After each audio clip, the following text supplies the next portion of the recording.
Mes parents m'ont humilié en me traitant de raté inutile et m'ont jeté dehors. Va vivre dans la rue, a crié mon père. Ils ignoraient que je gagne 19,5 millions d'euros par an. J'ai juste souri et je suis parti. 3 semaines plus tard, ils allaient regretter chaque syllabe de cette phrase. Le sac de mon ordinateur portable a heurté la neige avec un bruit sourd et mat.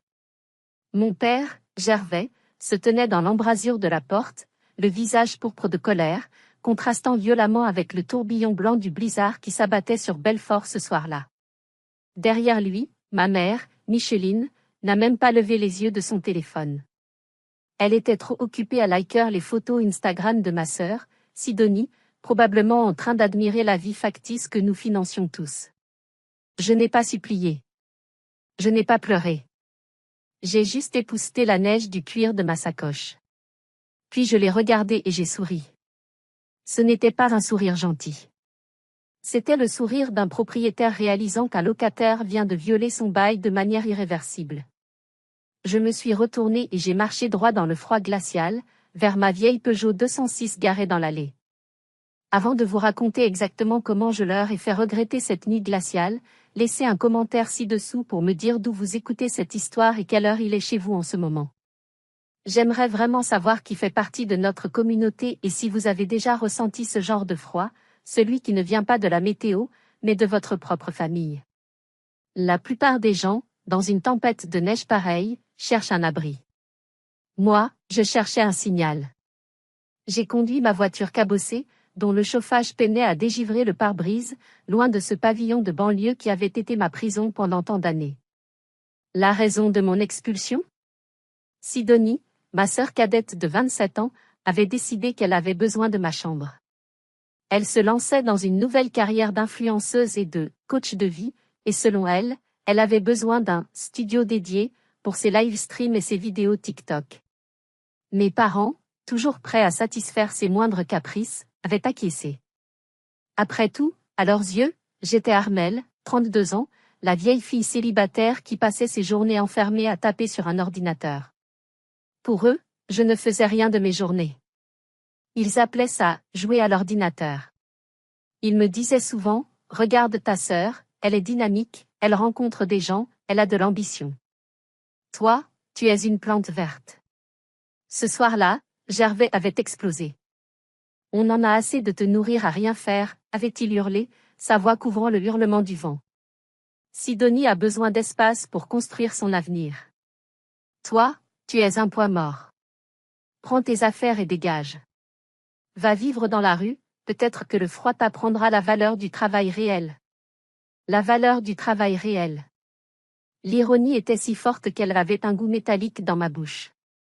Je n'ai rien répondu. J'avais appris depuis mes 10 ans que répondre ne servait à rien. Les larmes ne servaient à rien. Dans cette famille, l'émotion était une faiblesse que Sidonie exploitait et que mes parents méprisaient chez moi. Alors, j'ai développé une autre stratégie, le silence et l'observation. J'ai démarré le moteur poussif de la Peugeot.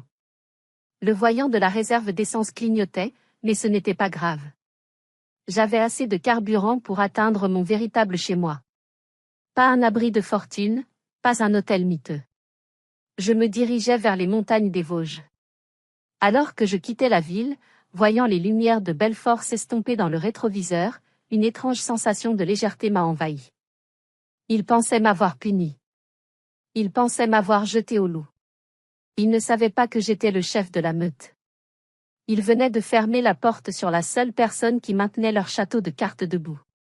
Ils venaient de couper leur propre oxygène, et ils riaient encore en le faisant. La route commençait à grimper, sinueuse et noire, bordée de sapins lourds de neige.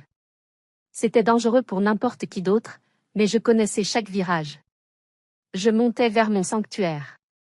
Et là-haut, loin de leur jugement et de leur mépris, la vérité m'attendait. Une vérité à 19,5 millions d'euros. Le contraste était saisissant.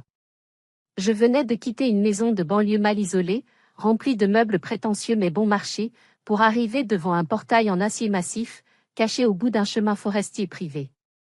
J'ai tapé le code de sécurité. Le portail a glissé silencieusement, révélant mon chalet. Ce n'était pas une cabane en bois. C'était une merveille architecturale de verre et de bois, perchée sur une crête des Vosges, invisible depuis la route principale. Je l'avais achetée il y a 3 ans, sous le nom d'une société écran. C'était ma forteresse. J'ai garé la vieille Peugeot à côté de ma vraie voiture, une Audi RS7 noire mat que je ne sortais que la nuit ou pour mes déplacements en Suisse. J'ai grimpé les marches, secoué la neige de mon manteau bas de gamme, mon déguisement quotidien, et je suis entré. L'intérieur sentait le bois de cèdre et la technologie de pointe. Le chauffage au sol s'est activé automatiquement. J'ai posé le sac de mon ordinateur portable sur la table en chêne massif de 3 mètres de long. Gervais avait failli le casser en le jetant dans la neige. S'il avait su ce qu'il contenait, il l'aurait tenu avec plus de précaution qu'un nouveau-né. J'ai ouvert l'écran. Il a clignoté et s'est allumé. J'ai vérifié le terminal qui tournait en arrière-plan. Pendant que mon père me hurlait dessus à propos de la valeur du travail, mes algorithmes de trading à haute fréquence avaient exécuté 1200 transactions sur les marchés asiatiques et américains. Profit net pour la dernière heure, 42 000 €. Je n'ai pas ressenti de joie. La joie est une émotion volatile. Ce n'était que des données. Pour eux, j'étais la ratée, la fille bizarre qui tapait sur des touches. En réalité, j'étais l'une des baleines anonymes les plus performantes du marché financier européen. Je ne jouais pas à des jeux vidéo. Je codais des modèles prédictifs pour les banques de Londres et de Francfort. Pendant 32 ans, j'avais été le fantôme dans leur maison. J'avais joué le rôle qu'ils m'avaient attribué, la fille en échec, celle qui vit dans le sous-sol. Pourquoi? Parce que c'était plus facile. C'était le seul moyen de maintenir la paix. Mes parents avaient construit toute leur identité sur un mensonge simple: Sidonie était la gagnante, j'étais la perdante. C'était le mur porteur de leur réalité.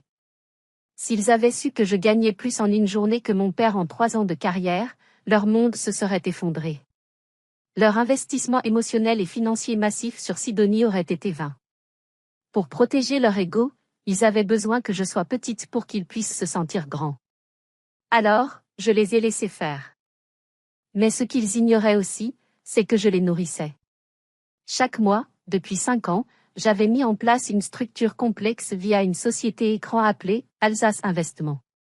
Cette société versait une rente mensuelle de 4 500 € sur le compte joint de mes parents. Je leur avais fait croire que c'était le fruit d'un vieil investissement oublié de grand-père, que j'avais réussi à récupérer grâce à mes compétences informatiques. Ils avaient avalé le mensonge tout rond, trop avide pour poser des questions. C'était moi. J'étais la seule raison pour laquelle ils pouvaient payer l'hypothèque de la maison dont ils venaient de me chasser. J'étais la seule raison pour laquelle Sidonie pouvait frimer avec ses sacs de marque. Ils vivaient sous perfusion de ma culpabilité, et ils ne le savaient même pas. J'ai regardé le virement programmé pour le lendemain matin. 4 500 €. Plus le paiement direct de la carte de crédit de Sidonie que j'avais bêtement accepté de couvrir, temporairement, il y a 2 ans. J'ai tapé la commande sur mon clavier. Le curseur clignotait, comme un petit cœur battant au rythme de ma vengeance froide. Statut, annulé. Blocage de tous les futurs transferts, confirmé. Je me suis adossé à ma chaise ergonomique en cuir. Le silence dans le chalet était lourd, absolu. C'était la pression qui chute avant une tornade. Ils voulaient que j'apprenne la valeur de l'argent? Très bien. La leçon commence maintenant. 2 semaines plus tard, j'observais le lever du soleil sur les crêtes enneigées depuis mon balcon, une tasse de café fumant à la main. Je n'utilisais pas mon vrai nom pour mes commandes en ligne. Pour le monde extérieur, j'étais un fantôme. Mais pour ma famille, j'étais soudainement devenue une criminelle. Mon téléphone, que j'avais laissé en mode « ne pas déranger » pendant 14 jours, vibrait sur le comptoir en marbre de la cuisine. Ce n'était pas un appel. C'était un barrage d'artillerie. Je l'ai pris et j'ai fait défiler le fil de discussion. C'était une étude de cas sur la panique humaine. Ça avait commencé 3 jours après mon départ. C'était le jour où le virement des Alsace Investissement arrivait habituellement sur le compte de mon père. Ma mère avait écrit « Armelle, est-ce que tu as touché au Wi-Fi avant de partir? Les comptes en ligne buguent. Réponds-moi. » Ton père essaie de payer le fournisseur de vin et le système indique fonds insuffisants. Qu'est-ce que tu as fait au serveur? J'ai pris une gorgée de café. Le serveur allait très bien. La subvention avait juste disparu.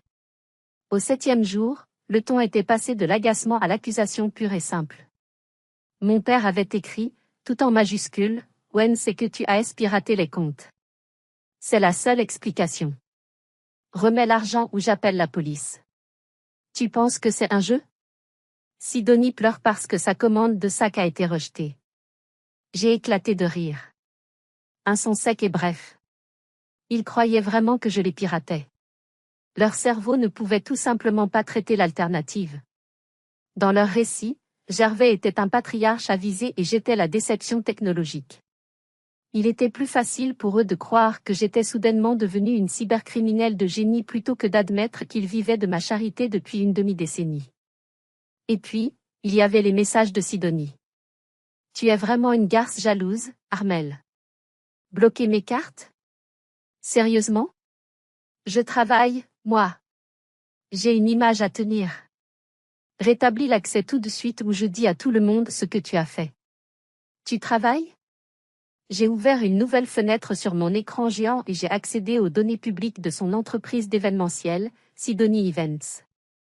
Chiffre d'affaires des 6 derniers mois, 0. Elle n'avait pas organisé un seul mariage. Pas une seule fête d'anniversaire. Elle se noyait dans les paiements de location pour une voiture qu'elle ne pouvait pas se permettre et des dettes de carte de crédit pour mettre en scène son style de vie sur Instagram. Elle ne pleurait pas à cause d'un problème bancaire. Elle pleurait parce que la banque de papa et maman venait de faire faillite et elle ne comprenait pas pourquoi. Je n'ai pas répondu. Je ne me suis pas défendue. J'ai juste regardé le désespoir se transformer en spectacle public. Ils étaient comme des poissons hors de l'eau, s'agitant frénétiquement alors que l'oxygène se raréfiait. C'est fascinant de voir à quelle vitesse les gens qui vous méprisent reviennent vers vous quand ils ont besoin de quelque chose.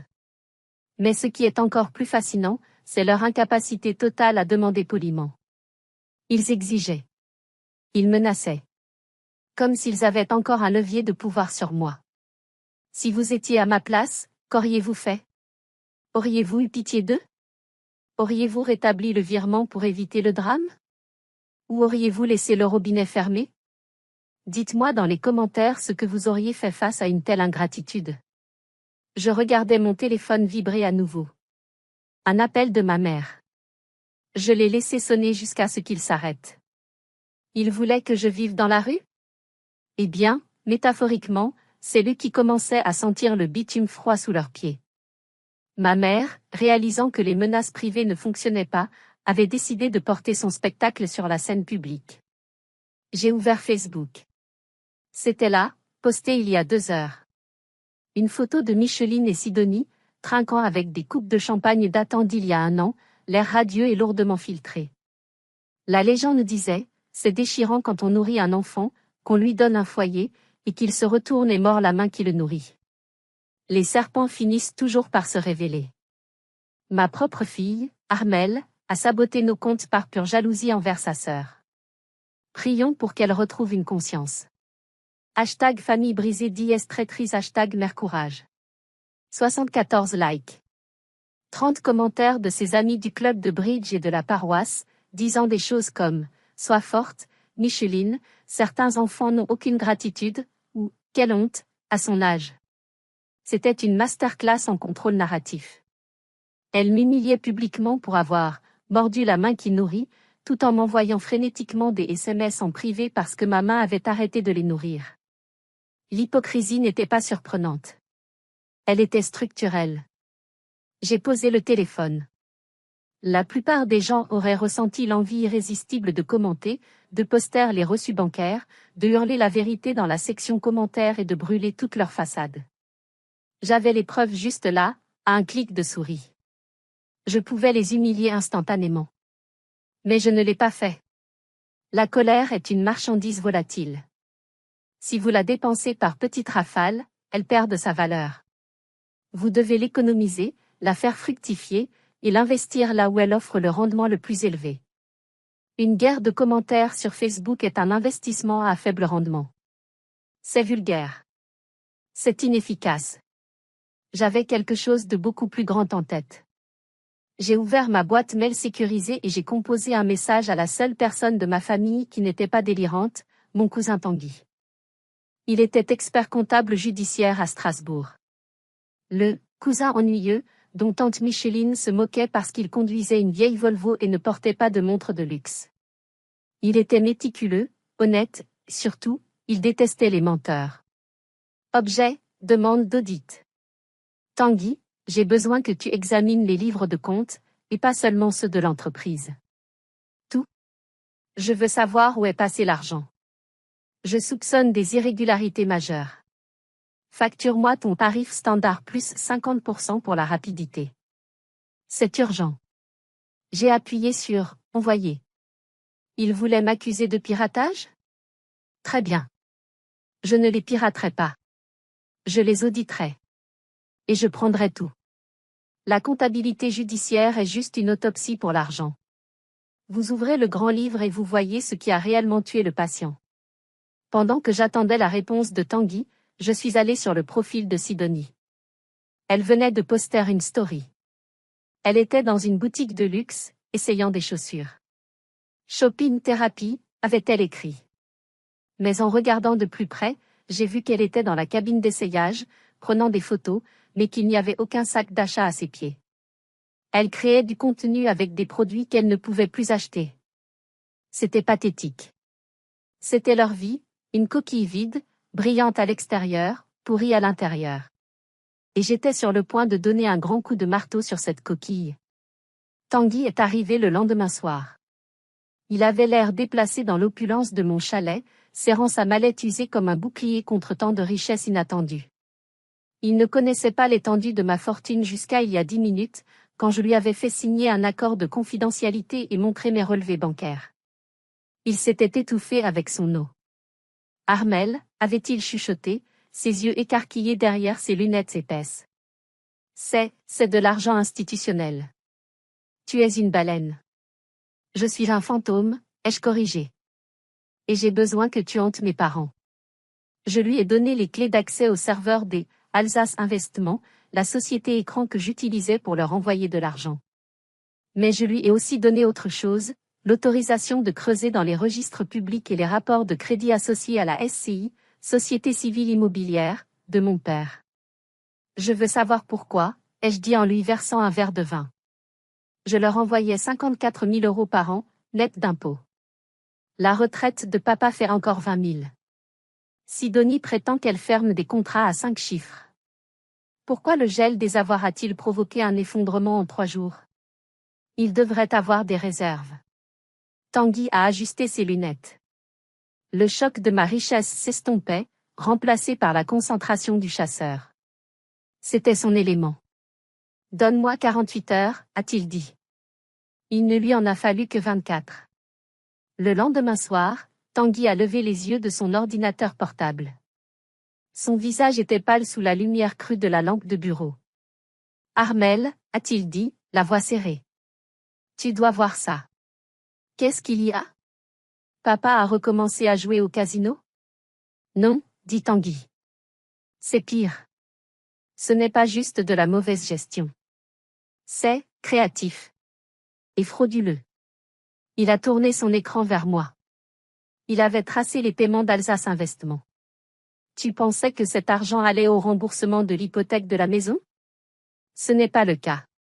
Ton père n'a pas payé le principal de la maison depuis 2 ans. Je sentis un froid glacial me parcourir l'échine.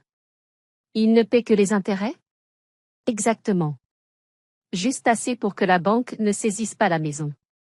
Alors où est passé mon argent? Demandai-je, ma voix tombant dans un registre dangereusement bas. Tanguy pointa une série de transferts. Agence de location de voitures de luxe à Lyon. Une entreprise de gestion de réputation en ligne. Une société de bots en Asie. Et ici? Il cliqua sur un dossier. Des factures d'hôtel pour des week-ends soi-disant professionnels. Il me regarda, l'air grave. Il dépensait ton argent pour mettre en scène la carrière de Sidonie. Il lui achetait de faux prix de meilleure organisatrice de mariage. Il payait des fermes de bots pour likers et posts Instagram.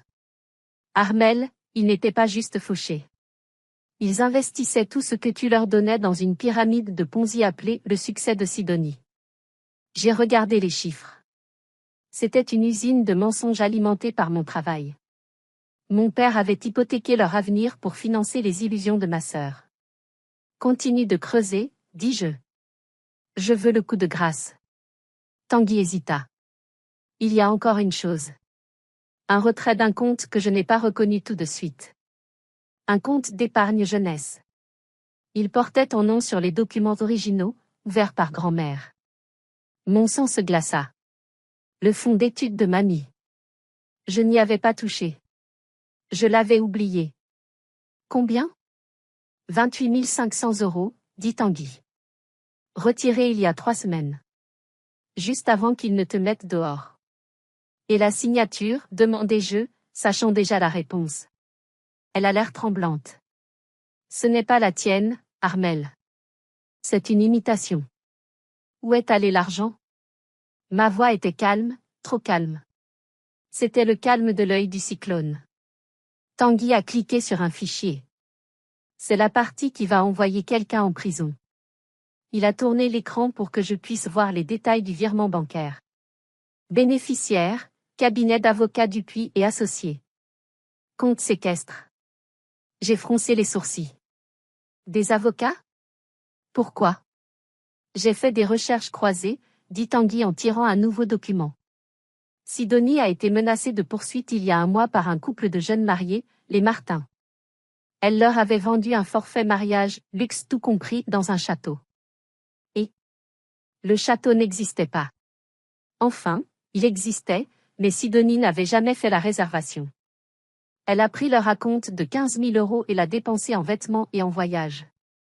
Quand le couple a découvert la supercherie, ils ont menacé de porter plainte pour escroquerie et abus de confiance. L'image est devenue nette comme une photo haute résolution. Sidonie n'avait pas juste échoué. Elle avait triché. Elle avait commis une fraude réelle pour maintenir l'apparence d'être une top productrice. Et quand elle s'est fait prendre, elle n'a pas affronté les conséquences. Elle est allée voir maman. Et maman n'avait pas l'argent liquide pour la renflouer parce que j'avais gelé le compte Alsace. Alors Micheline a fait la seule chose à laquelle elle pouvait penser. Elle a imité ma signature sur un compte dormant l'argent que ma grand-mère m'avait laissé pour mon éducation et l'a utilisé pour payer le silence des Martin. Ils ont volé mon héritage pour soudoyer une famille afin de protéger la fausse carrière de Sidonie. Tanguy a enlevé ses lunettes et s'est frotté les yeux. Il avait l'air malade. Armel, c'est un crime grave. Usurpation d'identité, faux et usage de faux, vol qualifié. Si tu signales ça, ta mère va en prison. Sidonie sera fichée et ne pourra plus jamais gérer une entreprise. Il me regarda, s'attendant à l'explosion. Il s'attendait à ce que je crie, que je pleure, que je jette le vase coûteux sur la cheminée. C'est ce que font les gens quand ils réalisent que leur propre mère les a sacrifiés sur l'autel de l'ego de leur sœur. Mais je n'ai pas ressenti de rage. J'ai senti un calme glacé s'installer en moi. C'était le sentiment d'une équation complexe s'équilibrant enfin à zéro. J'ai regardé le chiffre sur l'écran, 28 500 €. Dans le monde de la finance, nous avons un terme pour cela. Cela s'appelle une indemnité de rupture. Si vous voulez rompre un contrat plus tôt que prévu, vous payez une pénalité. Vous faites un chèque pour dissoudre l'obligation.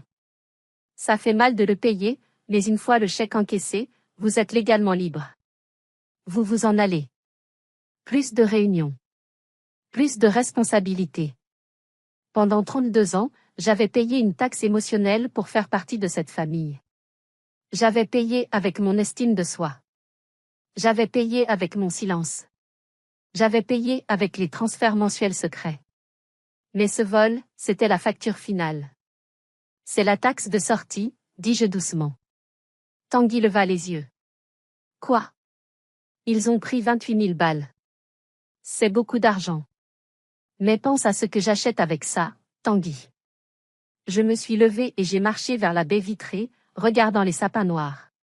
Si je payais un avocat pour les sortir de ma vie, ça coûterait autant. Si je payais un thérapeute pour m'aider à arrêter de chercher leur validation, ça coûterait autant. Ils m'ont juste épargné la peine. Ils ont traité la transaction eux-mêmes. Je me suis tournée vers lui. Ils ne m'ont pas volé. Ils m'ont remis un reçu. Un reçu qui dit que je ne leur dois plus rien, jamais. Pas un appel téléphonique. Pas une carte de Noël. Pas un seul instant de mon temps. Donc, tu ne vas pas appeler la police, demanda Tanguy. Non, dis-je. La police est pour les criminels. Mes parents ne sont pas des criminels à mes yeux. Ce sont juste de mauvais investissements. Et je vais liquider ma position. J'ai pris le classeur en cuir contenant les preuves de la fraude. En prison, ils ont 3 repas par jour et ils peuvent jouer les victimes. Ils raconteront à tout le monde comment leur fille cruelle les a mis là. Je vais faire quelque chose de bien pire. Quoi donc? Je vais les traiter exactement comme ils m'ont traité, comme une transaction commerciale qui a expiré. J'ai regardé ma montre. 17 heures, prépare tes affaires, Tanguy. Je viens de leur envoyer une invitation à dîner à l'auberge de Lille, à Colmar. Je leur ai dit que j'avais une proposition pour régler leurs problèmes de trésorerie. Tanguy avait l'air terrifié. Tu vas les nourrir? Dans un restaurant 2 étoiles? Non, dis-je en me dirigeant vers la porte, mon manteau noir flottant derrière moi comme une cape. Je ne vais pas les nourrir. Je vais les servir. Avant de partir pour Colmar, j'avais passé un appel. Un seul. Grâce à mon statut de client ultra premium, auprès de la banque qui détenait l'hypothèque de mes parents, j'avais pu accéder au directeur régional. La situation était simple, mes parents étaient en défaut de paiement technique depuis que j'avais coupé les vivres. Ils avaient manqué 2 échéances critiques. La banque cherchait à se débarrasser de cette dette toxique. J'ai proposé de racheter la créance via mon fonds d'investissement, Lion Holdings. Ils étaient ravis. Ils se fichaient de savoir qui achetait la dette, ils voulaient juste le cash. Mes parents avaient probablement reçu une lettre recommandée ce matin disant que leur hypothèque avait été cédée à un nouveau créancier. Ils l'avaient probablement jetée à la poubelle sans la lire, pensant que c'était de la paperasse administrative. Ils ne savaient pas que le nouveau créancier, le nouveau propriétaire de leur destin, était la fille qu'ils avaient traitée de ratée. J'avais acheté la dette comme assurance. Maintenant, c'était une arme. J'ai tapé l'entête du document sur mon ordinateur portable avant de l'imprimer, avis de défaut et d'accélération. Le curseur clignotait. Pendant des années, j'avais été terrifiée par la voix de mon père. La façon dont elle tonnait quand il était en colère. La façon dont il pouvait me faire sentir minuscule juste en regardant mes chaussures. Mais en regardant ce document juridique, la peur s'est évaporée. Aux yeux de la loi, il n'était pas un patriarche effrayant. Il était un emprunteur en détresse. Et j'étais le créancier garanti. Les relations sont désordonnées. Les contrats sont absolus. J'ai ajouté une clause exigeant l'inspection complète du collatéral. Cela signifiait que j'avais le droit légal d'entrer dans la maison pour évaluer l'actif. C'était ironique. Ils m'avaient interdit d'entrer chez eux. Maintenant, la loi m'y autorisait, non pas comme fille, mais comme propriétaire. J'ai imprimé le document. Le bourdonnement rythmique de l'imprimante était plus apaisant qu'une berceuse. Tanguy me regardait ranger les papiers dans le dossier en cuir. Il a secoué la tête, un mélange d'admiration et de peur dans les yeux. Tu es impitoyable, Armel. Je suis efficace, ai-je corrigé. Allons-y. On ne fait pas attendre le destin. Le trajet vers Colmar fut silencieux. La neige s'était arrêtée, laissant place à un ciel noir et glacé. Les étoiles brillaient comme des diamants froids. Je pensais à toutes les fois où j'avais essayé de les rendre fiers. Mes bonnes notes à l'école? Ignorées. Ma première promotion? C'est bien, mais Sidonie a été élue reine du bal. J'avais passé ma vie à essayer de remplir un seau percé. Ce soir, j'allais jeter le seau. L'auberge de Lille est le genre d'endroit où les menus n'ont pas de prix pour les dames, une tradition sexiste mais persistante, et où l'air sent la truffe et le vieux cognac. C'est là que l'élite alsacienne mange. Je suis arrivée 10 minutes en avance. J'ai commandé une eau pétillante avec une tranche de citron vert. Je me suis assise dos au mur, le classeur en cuir reposant sur la table comme une arme chargée. J'ai observé la salle. Des couples riches, des hommes d'affaires, des touristes fortunés. Puis, je les ai vus arriver. Ils avaient 15 minutes de retard. C'était un mouvement de pouvoir. Ou du moins, ils le pensaient. Gervais est entré le premier, le torse bombé, portant son blazer de « négociation commerciale » qui commençait à être un peu serré au niveau du ventre. Micheline suivait, scannant la salle pour voir qui observait son entrée, ajustant son collier de fausses perles. Et traînant derrière eux, Sidonie. Elle portait un manteau en cachemire couleur crème que je savais pertinemment qu'elle ne pouvait pas se permettre. En s'asseyant, j'ai vu l'étiquette blanche discrètement rentrer dans la manche.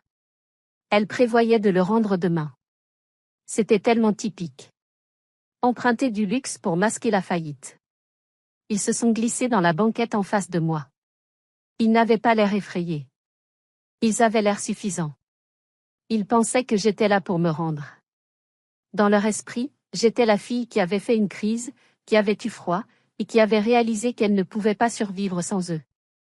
Ils pensaient que la proposition que j'avais mentionnée était une demande de pardon. Eh bien, dit Gervais en prenant la carte des vins sans me regarder. Je vois que tu as enfin retrouvé la raison. Il fit signe au sommelier. Une bouteille de votre Cabernet 2015. Et nous commencerons par le plateau de fruits de mer royal. Il me regarda, un sourire narquois jouant sur ses lèvres. Ne t'inquiète pas, Armel. Nous sommes prêts à être magnanimes. Micheline intervint, sa voix dégoulinant de cette douceur artificielle de dame patronnesse. Nous savons que tu as été émotionnelle, ma chérie. Vivre dans une voiture, ça perturbe l'esprit. Nous sommes prêts à ignorer la perturbation que tu as causée au compte de l'entreprise. Donne simplement les nouveaux mots de passe à ton père. Et excuse-toi auprès de ta sœur pour le stress que tu lui as causé, ajouta Gervais en coupant du pain. Tu peux revenir à la maison. Le sous-sol est toujours là. Mais il faudra payer un loyer, bien sûr. Pour t'apprendre la responsabilité. Sidonie ne parlait pas. Elle me foudroyait du regard, vérifiant son téléphone, attendant probablement la notification que son prêt, le vol de mon héritage, avait permis de débloquer sa situation avec les Martin. Je n'ai pas dit un mot. J'ai juste regardé. Ils ont commandé pour 400 € d'entrée seulement. Ils mangeaient à crédit, comptant sur un plan de sauvetage qui n'existait pas. Ils dévoraient les huîtres et le homard avec une avidité vulgaire, parlant la bouche pleine de leur futur projet, de la façon dont Sidonie allait bientôt être célèbre. Quand le serveur a finalement débarrassé les assiettes, Gervais s'est penché en arrière, curant ses dents. « Bon, dit-il. Accouche. C'est quoi cette proposition ? Et fais vite. Sidonie a des rendez-vous importants demain. » J'ai pris une gorgée de mon eau. J'ai posé le verre doucement. Le bruit du cristal contre la nappe blanche a semblé résonner comme un coup de gong. Ma proposition, dis-je, ma voix douce, égale et dénuée de toute chaleur, est un calendrier. J'ai fait glisser le classeur en cuir noir à travers la table. Il a glissé doucement sur la nappe amidonnée et s'est arrêté juste devant l'assiette vide de mon père. Gervais a froncé les sourcils. Un calendrier ? Pour ton retour ? Ouvre-le. Il l'a ouvert. La première page n'était pas des excuses. C'était l'avis de défaut et d'intention d'accélérer. C'était le document légal notifiant que Lyon Holdings, mon fonds, exigeait le remboursement immédiat de la totalité du prêt immobilier. Qu'est-ce que c'est que ça ? Gervais Harry, un son nerveux, aboyant. Lyon Holdings ? Mon hypothèque est à la Banque Populaire. C'est une sorte d'arnaque que tu as imprimée ? Tourne la page, dis-je. Il l'a tournée. Le deuxième document était le rapport d'audit judiciaire.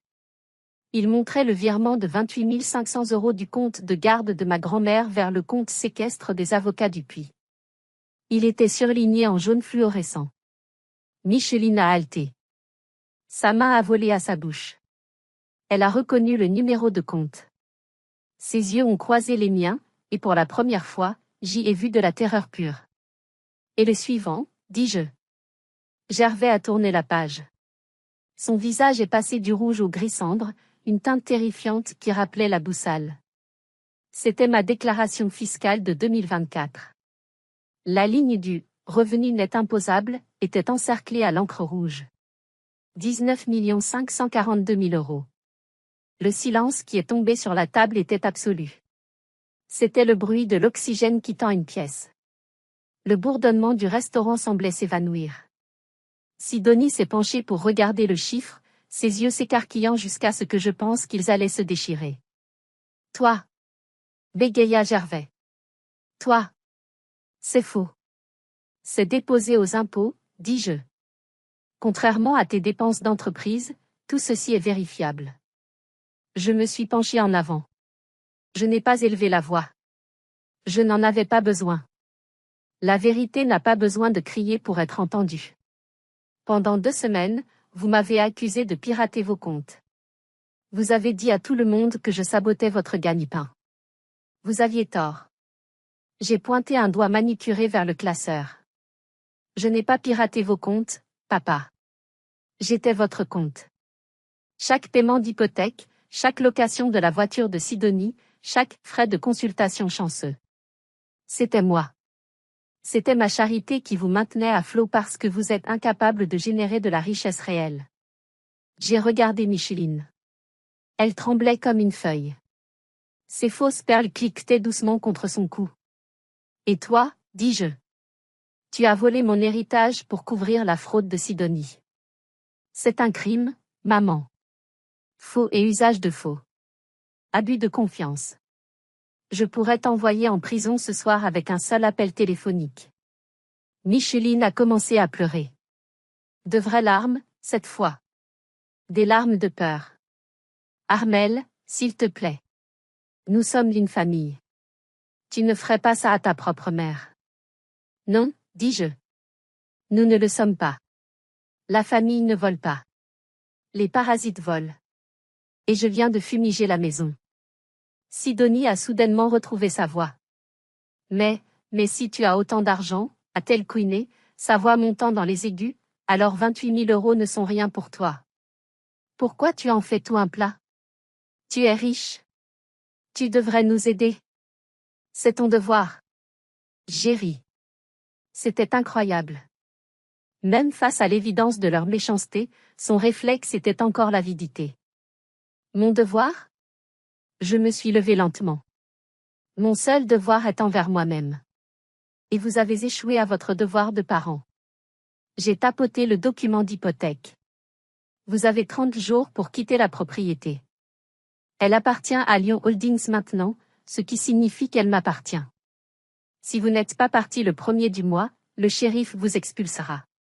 Et je ferai en sorte que ce soit le jour où tous les voisins regardent. Armelle, hurla Sidonie, attrapant mon bras. Tu ne peux pas faire ça. J'ai une réputation dans cette ville. Je suis une influenceuse. J'ai retiré mon bras comme si elle était contagieuse. J'ai essuyé la manche de mon pull là où elle m'avait touché. Tu n'as pas de réputation, Sidonie. Tu as une ardoise. Et j'ai fini de la payer. Ta réputation est basée sur des mensonges que j'ai financés. À partir de demain, le financement s'arrête. Voyons combien de likes tu obtiendras quand tu posteras depuis un studio HLM. Gervais était affalé sur sa chaise, l'air d'avoir vieilli de 10 ans en 10 minutes. Il regardait le chiffre de 19 millions comme s'il s'agissait d'un mirage. Il réalisait tout ce qu'il avait perdu. Non pas l'argent, mais l'accès. Il avait parié sur le mauvais cheval toute sa vie, et il venait de réaliser qu'il avait abattu le pur sang pour nourrir l'âne. Le maître d'hôtel s'approcha, sentant la tension. Tout va bien, mademoiselle? Parfaitement, dis-je. J'ai sorti un billet de 500 € de mon sac à main. Je l'ai laissé tomber sur la table, à côté de mon eau intacte. Ça couvre mon eau, dis-je. Et le reste est pour le pourboire du serveur. Il le mérite pour avoir dû vous supporter. J'ai regardé les 3 visages une dernière fois. Le plateau de fruits de mer à moitié mangé, le vin coûteux, la dette écrasante, les mensonges. Ils avaient l'air petits. Ils avaient l'air d'étrangers. Profitez du dîner, dis-je. C'est vous qui payez celui-là. J'espère que vous avez de quoi laver la vaisselle, car je sais que vos cartes ne passeront pas. Je me suis retournée et j'ai marché vers la sortie. Je sentais leur regard brûler mon dos, mais je ne me suis pas retournée. Je n'avais pas besoin de voir la panique quand l'addition arriverait. Je savais déjà exactement à quoi ressemblait la faillite morale. La sortie du restaurant fut l'un des moments les plus libérateurs de ma vie. L'air froid de Colmar n'a jamais semblé aussi doux. Derrière moi, à travers la vitre, je pouvais voir le chaos se dérouler. Le gérant discutait avec mon père. Ma mère pleurait dans sa serviette. Sidonie essayait frénétiquement d'appeler quelqu'un, probablement un autre ami, qu'elle espérait exploiter. Les retombées ne se sont pas produites tout d'un coup. Ce fut un effondrement lent et grinçant, comme un glacier se détachant dans la mer. Sidonie a essayé de garder la face pendant une semaine. Mais dans une ville de province, la rumeur court plus vite que la fibre optique. La saisie de la maison est devenue publique. Les Martin, enhardis par le fait que ma mère n'avait plus d'argent pour les menacer, ont rendu leur histoire publique. Le scandale a explosé. L'influenceuse arnaqueuse. C'était le titre du journal local. Sidonie a perdu tous ses contrats, les peu qu'elle avait. Son compte Instagram a été inondé de commentaires haineux, non pas de bots cette fois, mais de vraies personnes en colère. La Range Rover qu'elle louait a été reprise devant la maison qu'elle squattait encore. La voiture a été chargée sur une dépanneuse sous les yeux des voisins. La reine du bal conduisait soudainement une Honda Civic vieille de 10 ans et travaillait à la réception d'un hôtel bon marché en périphérie. Mes parents ont tenu jusqu'au 29e jour. Ils espéraient que je bluffais. Ils m'ont envoyé des lettres, des fleurs, des prêtres pour me parler de « pardon ». Je n'ai répondu à rien. Le 30e jour, à 8 heures du matin, l'huissier s'est présenté. Ils ont dû partir avec ce qu'ils pouvaient mettre dans des cartons. Ils ont emménagé dans un 2 pièces en location à l'autre bout de la ville.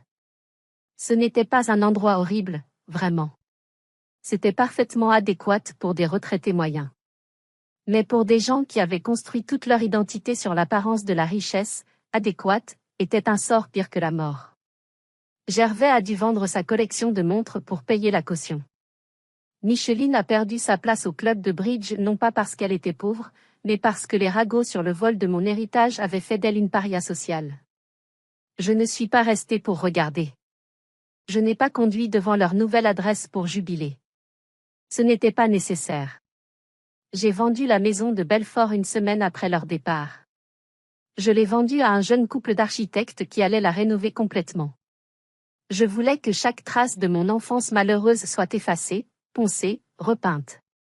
Quant à Tanguy, je lui ai versé un bonus qui lui a permis de rembourser son prêt étudiant et d'ouvrir son propre cabinet. Il est le seul membre de la famille à qui je parle encore. Il me dit parfois des nouvelles d'eux. Ils vont bien, dit-il. Ils sont amers. Il raconte à qui veut l'entendre que tu es une sorcière ingrate qui les a volés. Ils ont réécrit l'histoire pour se faire passer pour des martyrs. J'ai souri. Laisse-les parler. Leurs mensonges sont la seule devise qu'il leur reste. Je suis retournée dans mon chalet. J'ai installé une ligne de fibre optique dédiée, construit une salle de serveur encore plus grande au sous-sol. C'est calme ici. Le genre de calme qui sonne dans vos oreilles. Mon téléphone s'allume encore parfois avec des appels de numéros masqués. Je ne décroche pas. Je n'ai pas besoin de savoir s'ils sont en colère, désolés ou s'ils supplient. Beaucoup de gens me demandent pourquoi je n'ai pas essayé de les réparer. Pourquoi, après avoir gagné, je n'ai pas utilisé mon argent pour les forcer à suivre une thérapie ou pour payer leurs dettes à condition qu'ils me traitent mieux? Cela revient à un concept que j'appelle le vide de validation. J'ai réalisé que vous ne pouvez pas remplir une tasse qui refuse d'être vidée. Mes parents étaient déterminés à me mal comprendre. Toute leur vision du monde exigeait que je sois l'échec pour qu'ils puissent se sentir comme des succès. Si je les avais renfloués, même avec des conditions, j'aurais juste validé leur illusion. J'aurais prouvé que je cherchais encore leur approbation. La seule façon de gagner était de me retirer complètement. De créer un vide là où ma présence se trouvait. Quand vous arrêtez d'argumenter, d'expliquer et de payer, vous forcez les gens à s'asseoir dans le silence de leur propre choix. Ce silence est plus fort que n'importe quel cri. Cette absence est plus lourde que n'importe quelle présence. Ma vengeance n'était pas la saisie de la maison. Ce n'était pas l'addition du dîner. Ce n'était même pas la honte publique de Sidonie. Ma vengeance, c'est cette vue. J'ai regardé par la fenêtre de mon chalet. La neige tombait à nouveau, épaisse et lourde, recouvrant le monde de blanc. Elle recouvrait les traces, les routes, le bruit. Elle effaçait tout jusqu'à ce qu'il ne reste rien d'autre que les lignes nettes et propres des montagnes des Vosges. Je me suis tourné vers mes moniteurs. Les algorithmes de trading fonctionnaient sans heurts, des chiffres verts tombant en cascade sur les écrans noirs comme une pluie numérique. 19,5 millions. Ce n'était qu'un début. L'année prochaine, ce serait 25. Peut-être 30. Mais ce n'est pas l'argent qui compte le plus. C'est la liberté. La liberté de ne plus jamais avoir à justifier mon existence à des gens qui ne voulaient me voir qu'à genoux. J'ai pris mon café et je suis sorti sur la terrasse chauffée. L'air était vif. J'ai respiré profondément. Pour la première fois de ma vie, l'air n'avait pas le goût de l'attente ou de la peur. Il avait le goût de l'avenir.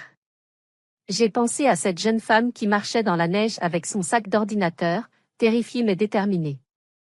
J'aurais aimé pouvoir lui dire que tout irait bien. Que ce moment de cruauté absolue serait le catalyseur de sa plus grande victoire.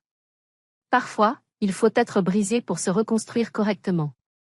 Parfois, il faut être jeté dehors pour réaliser que la maison était en fait une prison.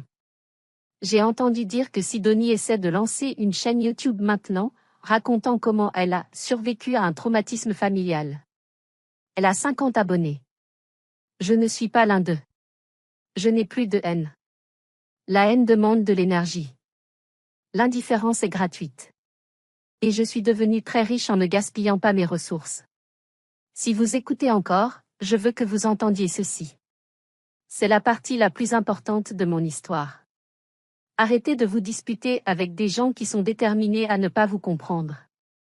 Arrêtez d'essayer d'acheter le respect de personnes qui ne valorisent que votre utilité. On nous apprend que la famille est sacrée. Que le sang est plus épais que l'eau. C'est un mensonge dangereux. Le sang vous rend parent, mais seule la loyauté vous rend famille. Si le sang est toxique, vous devez couper la circulation avant qu'il ne gangrène tout votre corps. Prenez votre énergie, prenez vos compétences, et allez construire votre propre empire dans le noir. Laissez-les rire de vos jeux d'ordinateur. Laissez-les vous sous-estimer. Laissez-les penser qu'ils ont gagné parce qu'ils ont la plus grosse part du gâteau au dîner de Noël. Parce que la personne la plus silencieuse dans la pièce est généralement celle qui détient les clés de la banque. Et quand le moment sera venu, vous n'aurez pas besoin de crier. Vous aurez juste besoin de poser les papiers sur la table et de regarder leur monde s'effondrer. Je suis Armelle. J'étais la ratée. Maintenant, je suis la propriétaire. Et croyez-moi, la vue est bien meilleure d'ici. Merci d'avoir écouté mon histoire. J'espère qu'elle vous a donné la force de réévaluer certaines relations dans votre propre vie. Si cette histoire vous a touché, ou si vous avez vous-même vécu une rupture familiale difficile, s'il vous plaît, cliquez sur le bouton « J'aime » et partagez cette vidéo. L'algorithme nous aide à atteindre d'autres personnes qui ont besoin d'entendre ce message. Et surtout, abonnez-vous à la chaîne et activez la cloche. J'ai beaucoup d'autres histoires sur la justice, la vengeance et le triomphe que je veux partager avec vous. Laissez un commentaire ci-dessous avec le mot « liberté » si vous avez écouté jusqu'au bout. Je lirai vos histoires. Prenez soin de vous. Et n'oubliez pas, votre valeur ne dépend pas de l'opinion de ceux qui ne savent pas compter. À la prochaine.